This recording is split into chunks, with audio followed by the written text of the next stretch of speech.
it has been quite a week, has it not? If you think back the last 7 days or maybe the last 10 days. And somebody asked what I thought about Robert Reich's piece today, in which he said that the sleeping giant has awakened. And I'm going to agree. Now, you should be aware that I've been thinking this is coming now for literally years. So maybe take what I say with maybe a whole shaker of salt. But it feels to me like things are different now than they were 10 days ago, and that the American people are really paying attention now to what Trump and his loyalists are doing, and they are no longer giving those things the benefit of the doubt, which, people usually do at the beginning of an administration. They tend to say, oh, well, it's going to be good. It's going to be good change. And look at all that person promised, and we're going to get all that stuff. And in fact, we know from the polls, which are lower by the day, that the people who voted for Trump, expecting him, for example, to make the economy better and lower inflation, are dealing with the fact that the opposite has happened, that in fact, unemployment is higher and inflation is rising. And, there are fewer job openings, and a lot of the things that he promised have not only not come to pass, we've seen the opposite. So they're looking at that. They're also looking at the fact, and I think this one's really interesting, that a lot of people thought that Trump was simply going to get rid of the criminal undocumented immigrants amongst us. And as I've said, we had the mechanisms to do that anyway.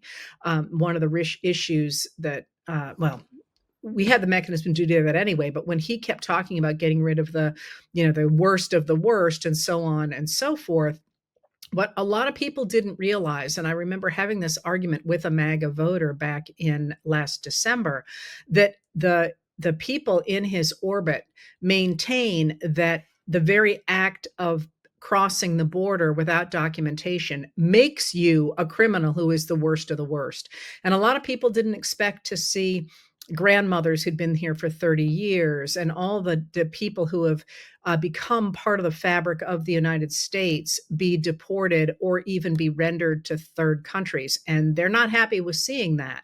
And they're not happy with seeing the masked ICE agents on the streets. And they're not happy with the use of American troops in cities as well. So he's underwater on that. And he's underwater on all the other issues that he said he would do. And if you remember back during the campaign, I kept saying he's promising everything to everyone, even when the things he's promising are mutually incompatible. And you can't be wet and dry at the same time. So lots of people are going to get unhappy. And that's what you're seeing now.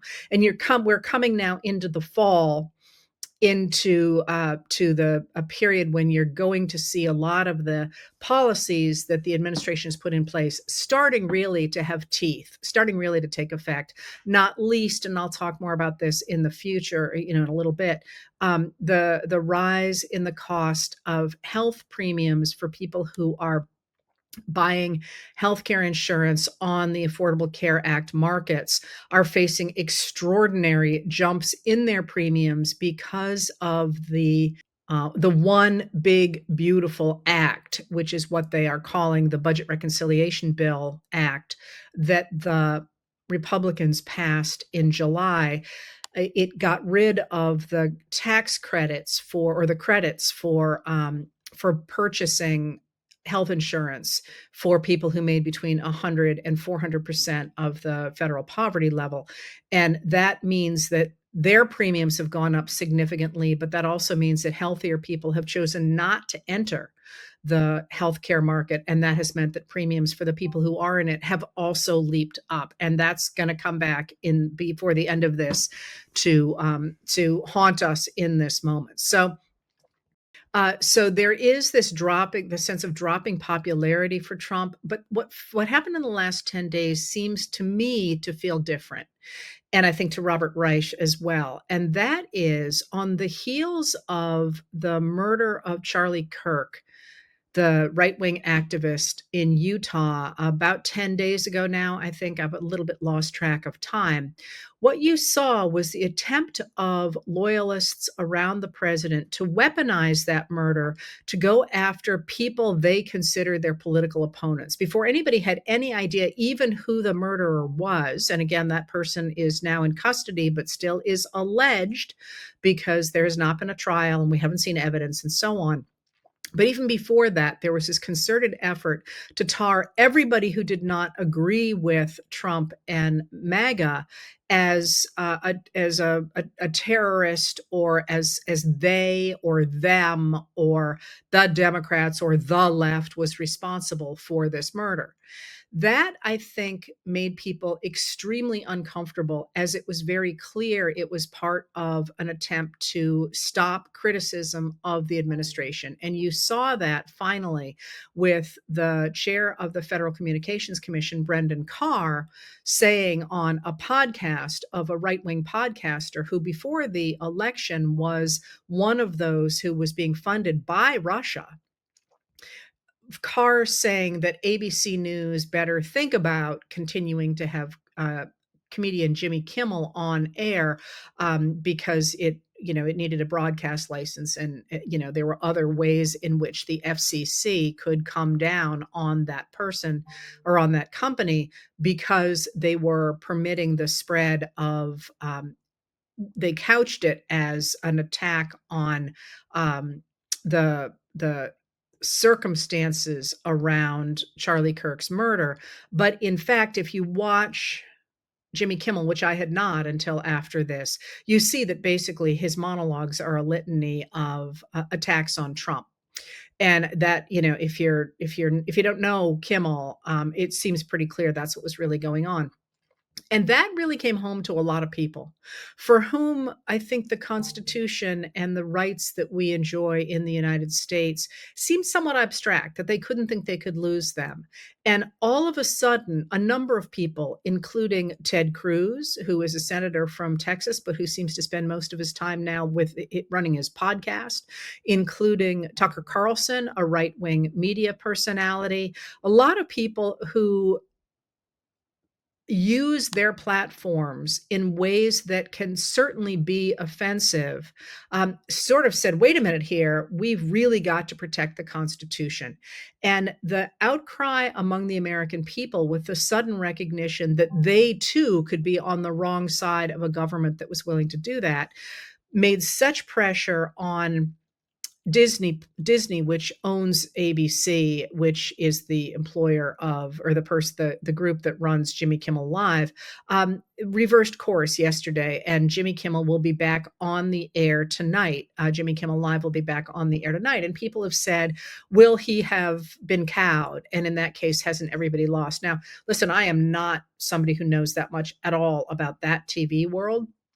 But if you look at what Stephen Colbert did after his show was not renewed, he has certainly, I think, not pulled any punches at all. I mean, I think he's more outspoken than he was before. And I would be shocked if Kimmel doesn't do the same thing, because in a sense, he has been inoculated. But I don't know anything really about him or his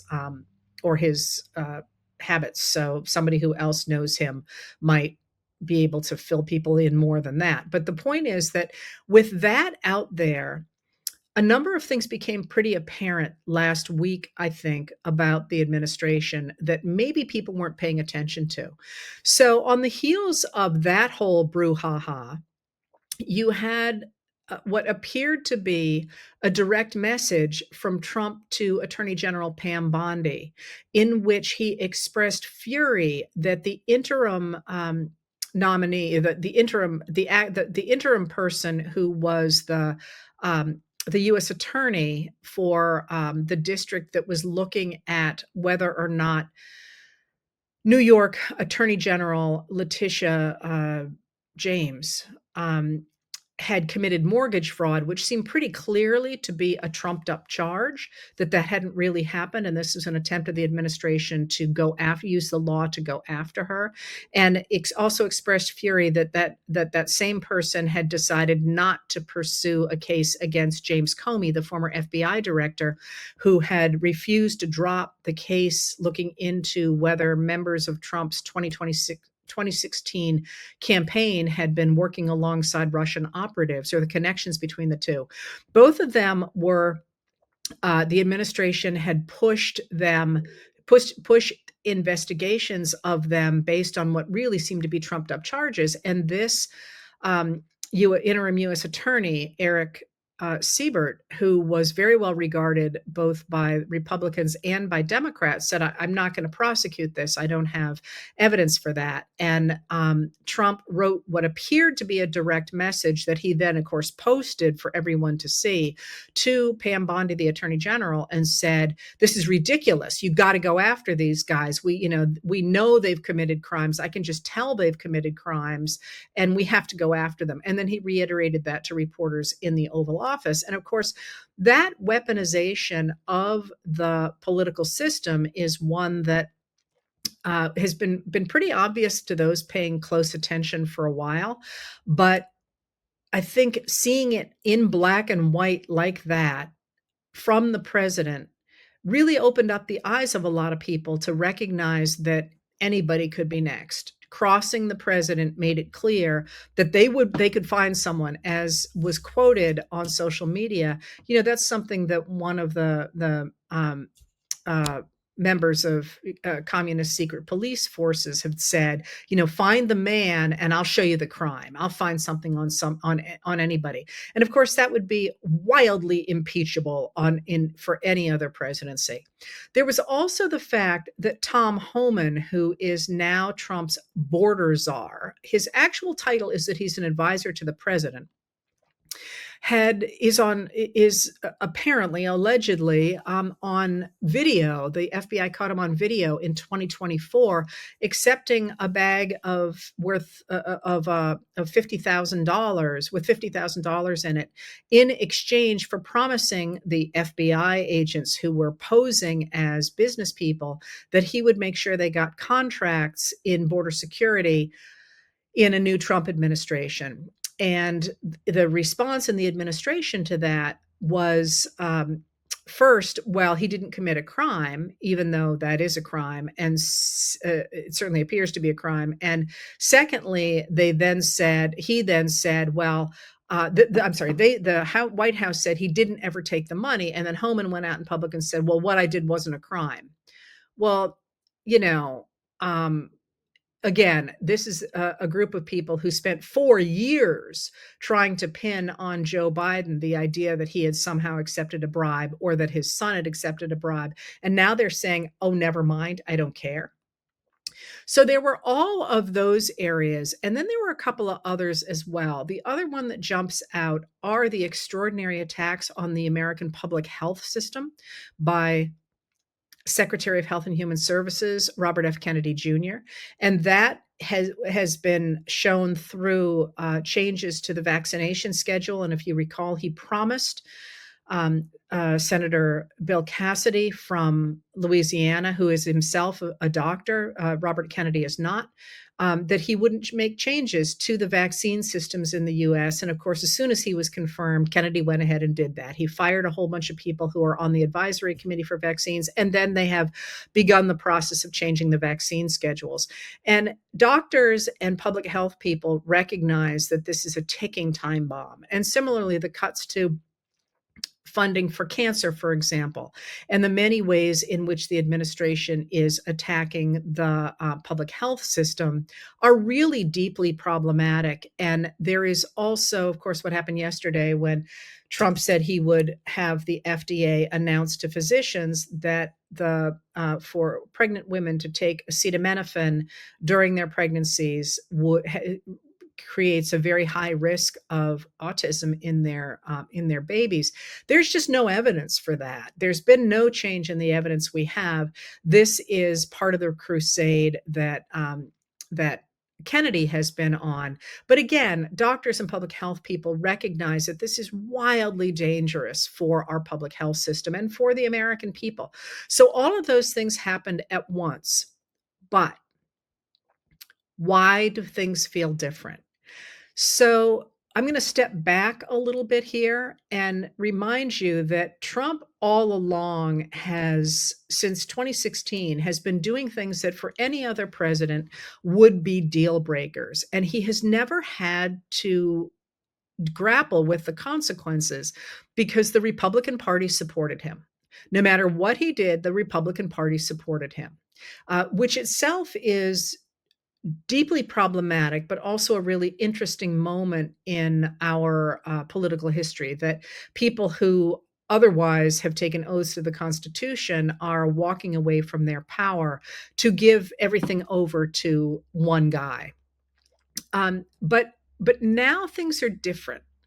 And they feel different, I think, because Trump can no longer command the votes that he could even as recently as November 2024. And what I mean by that is that the Make America Healthy Again, the MAHA people, are furious at Kennedy for making a link between autism and acetaminophen or Tylenol. They wanted to see him say there was a link between autism and vaccines. And they're very angry that he did not do that. They're also angry that he has backed away from his previous claims about autism and pesticides, which is another thing that, again, a lot of researchers were exploring, and now he has backed off on that. So a lot of, even though the Kennedy is infuriating people like me who care about vaccines and public health, he's also infuriating those people who turned out for Trump because he is not delivering on their pet peeves. Similarly, one of the big things for Trump getting into office in 2024 were the people who wanted to see the release of the Epstein files. That is, the government files that were compiled during the investigation of Jeffrey Epstein, a convicted sex offender. And that, again, the Trump administration ran on, they promised, and then in July of this year, backed off and said, no, we're not going to release anything. There were no files, and that case is closed. Well, then, of course, things started to leak, in which after Elon Musk had said in June that Trump was in the Epstein files. The Wall Street Journal then confirmed that later on in July, as I recall. And now we have seen some of the material. Oh, no, we've actually seen the whole birthday book that was bound in leather for Jeffrey Epstein's 50th birthday. And we have seen really suggestive, horrific things in that book. We've also seen increasing public appearances by the victims, the survivors of Epstein and his associate Ghislaine Maxwell, who is in prison, but who has been moved to a work camp, a much less strict prison than the one she was in after talking to the Department of Justice. And a lot of people are really angry that the Epstein files are not coming out. Now, on top of all that, in this moment, there are also a couple of other big things hanging out there.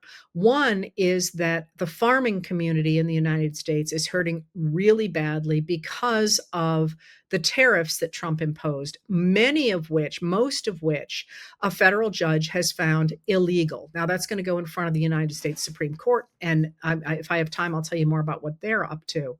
But that part of the country that voted for Trump and believed that he was going to be really good for them is now hurting terribly badly because of the tariffs, especially the soybean farmers who used to sell a significant part of their crop to China and have lost all of that market. China has now gone to another country for their soybeans, and they do not have a market for those soybeans. And at the same time, they're losing a lot of their undocumented help, or even documented help, who are like, "We're out of here. We're not gonna. We're scared to show up because we're going to get into these ICE sweeps, and we can't prove that we're here legally if our papers aren't on us." So, especially now the Supreme Court has said that racial profiling is okay.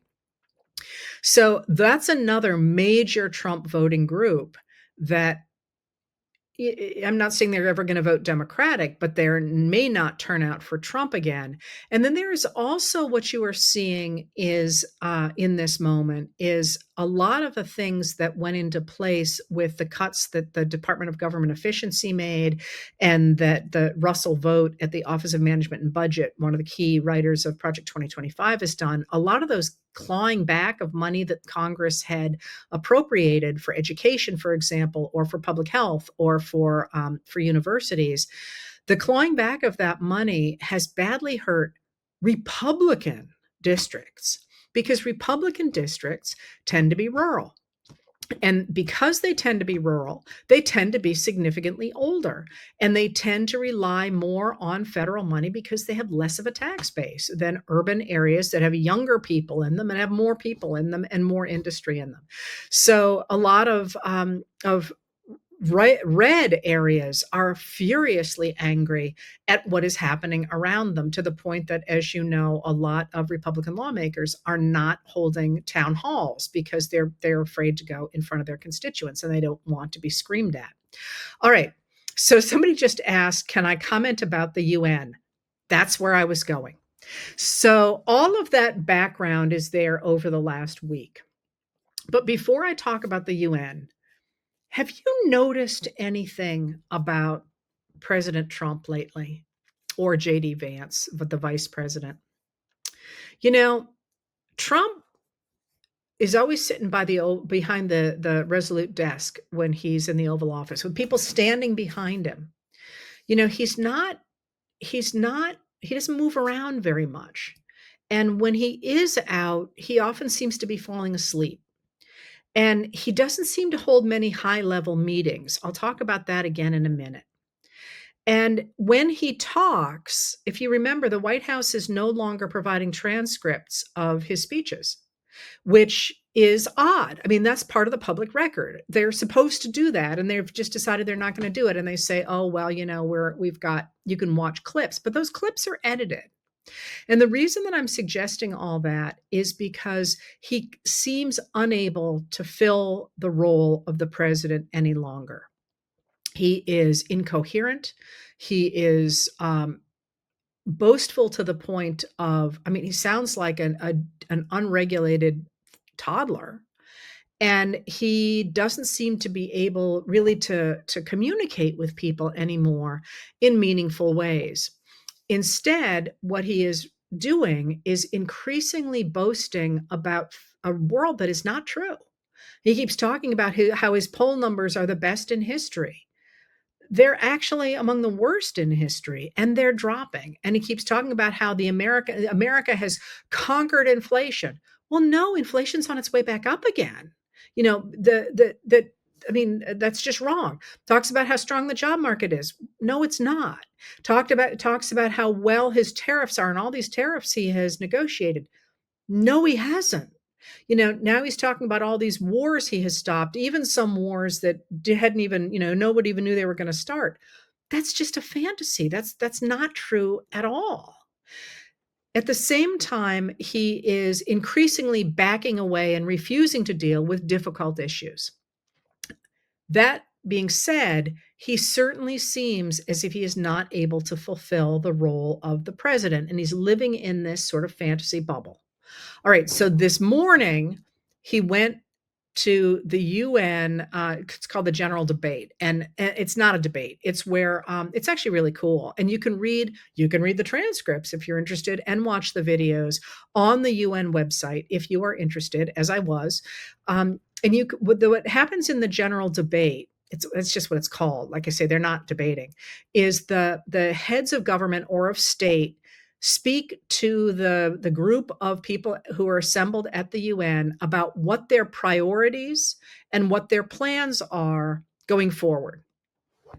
So what happened this morning was that the Secretary General gave the speech that you would expect, saying, please remember, this is the 80th year of the UN. And the reason we have the UN is because after World War II, the world's leaders decided, the Allies decided, that they were going to create a world in which they could avoid World War III because World War II had been so horrible. So they created this system to establish a set of rules that would enable us to argue out wars before they start. And I'm going to do a little bit of an aside here and point out that that's a really amazing idea.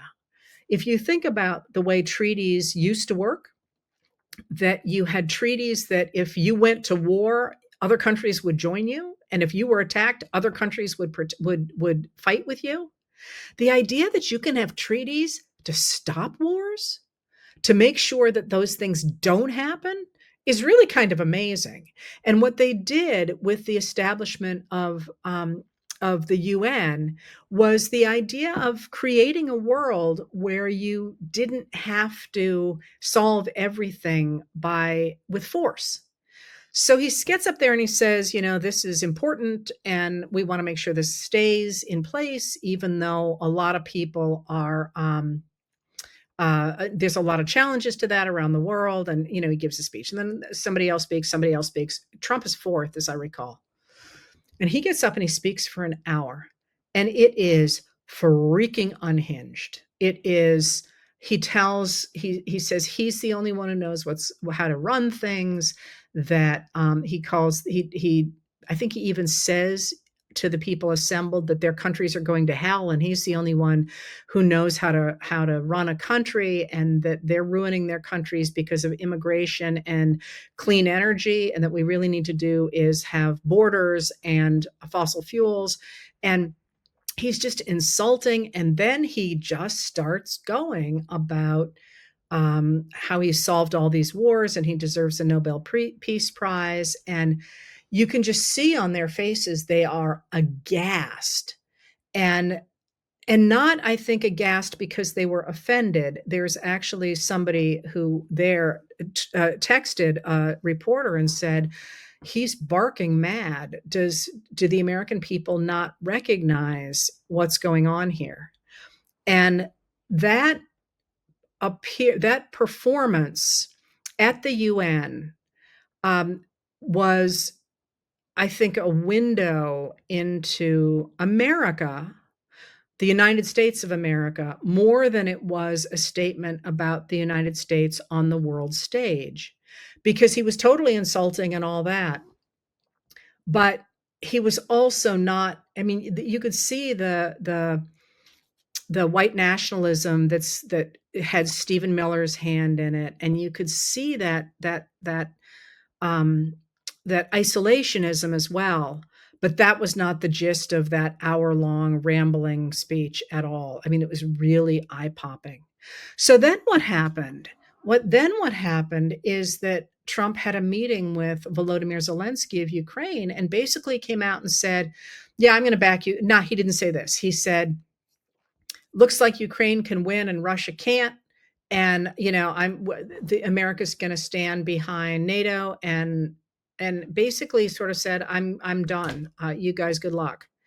And that's a big deal. It appears that less than how many weeks ago was he saying that he was backing Russia and that Russia should take all of Ukraine? And now he turned around and said, well, actually, Ukraine can get all of its land back and probably more, because, of course, as we know, Russia's in terrible economic shape right now.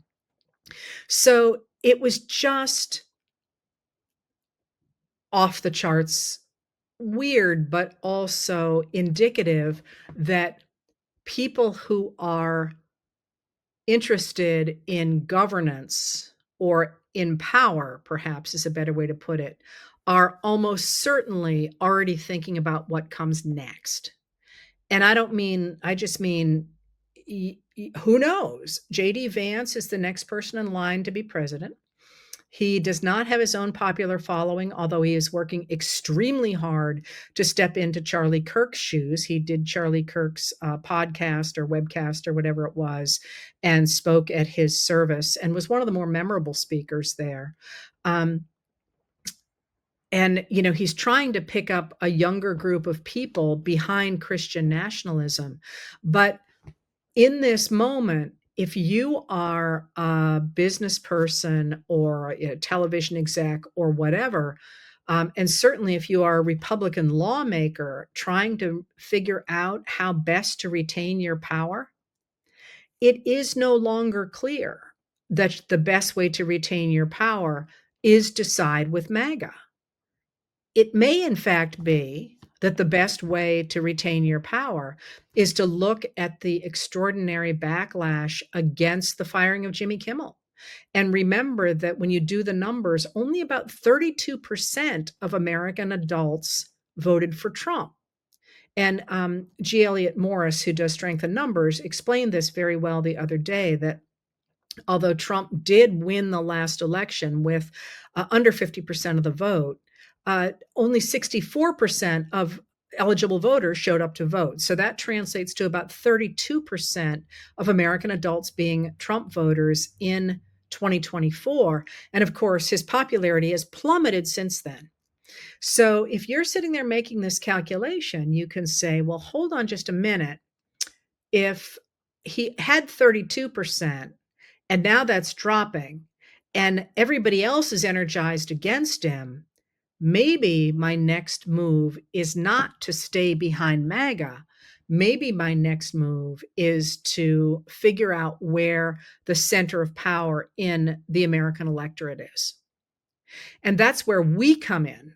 We come in by continuing to ratchet up that pressure, not, as I say, to convert the MAGA voters or the MAGA lawmakers, but to remember that there are a lot of people retiring this year, mostly Republicans, and there will be people filling their slots. And if we want them to do what we want them to, we need to make them understand what that looks like. And certainly, ABC News or Disney figured out what that looks like. And the the pressure that we can bring to bear for the other issues we care about, that is exactly how you translate the things you care about into law. Now, one of the places you're going to see this play out in the next few weeks is over funding the US government. That the Republicans, MAGAs, or the Republicans in general have a real problem in that they have maintained that the cuts that Doge and Trump have and vote have made to the American government are good. That the United States needs to spend less money so it can have these tax cuts for the very wealthy and corporations. Well, the bad news is that Americans are discovering that they don't want those things. So it is not really possible for them to square the circle that says the way you make a country great is through tax cuts and deregulation, when in fact the American people are saying, hang on just a minute here, that's not what we want. And you can see if you look to Argentina, where Javier Milei did something very similar there, that billionaire Elon Musk used as a model for the Department of Government Efficiency. That economy is in real trouble and voters are sour on it, to the point that the US under Trump is talking about propping Argentina up to try and keep that experiment going. So going forward into this budget mess, you've got the Republicans controlling all the branches of government. You've got Trump unwilling to talk to Democrats at all. And he's saying, well, it's not worth it because they're all far left, whatevers. I wonder if it's that he can't handle a meeting. He can't possibly do that. But the Republicans control everything. But in order to get a budget through the Senate, they're going to need 60 votes because of the filibuster. And so they're going to have to get Democratic buy-in to that. And right now, it looks like they're not going to get it. The Democrats are saying that we won't consider this unless you are willing to bring back those tax credits so that people can get health care insurance. And the Republicans in the House forced through a continuing resolution that did not do that. And then they went on vacation, or not on vacation. They took off until after the deadline, because they're trying to jam the Democrats. And I think the Democrats, at least right now, are saying, forget it. We're not going to do this. The Democrats in the Senate. So, again, the Republicans have this problem. They have set up the idea that nothing is better for the country than cutting taxes and cutting regulations. That's not what the American people want. The Republicans are in charge. Who knows what's going to happen here? But I think what we're seeing is sort of a breakdown of this whole idea that you could create this fantasy world of what a Trump presidency could look like. And now that rubber is meeting the road, it's all falling apart. And we're going to be left picking up the pieces. That's a bad position to be in a lot of ways, but it's also a very good position to be in because an awful lot of stuff is going to be on the table that wasn't even 5 years ago. This would be a good time to remember your neighbors who are hurting for food in this moment or who are frightened of ICE raids. And it would be a good time to remember to speak up and to continue to make community. I'm doing a big thing with Red Wine and Blue this week later on to emphasize that there are, I believe, 52,000 elections going on this fall in local elections, state elections, and that you can participate in all of those 52,000 elections that will change the direction of the country, and to remember that it's we're in this weird paradox where Trump and certainly the Supreme Court are doing authoritarian things, and yet as they do so, opposition to that is ramping up significantly, and the people defending the Constitution and democracy are scoring a lot of wins on that front. So lots hanging in the balance today, but it just feels a little bit like the tide changed over the last week. So we'll see. But I feel like that's happened for a long time. So maybe we still got a much longer way to go. The fact Robert Reich saw it too gives me a little bit of hope.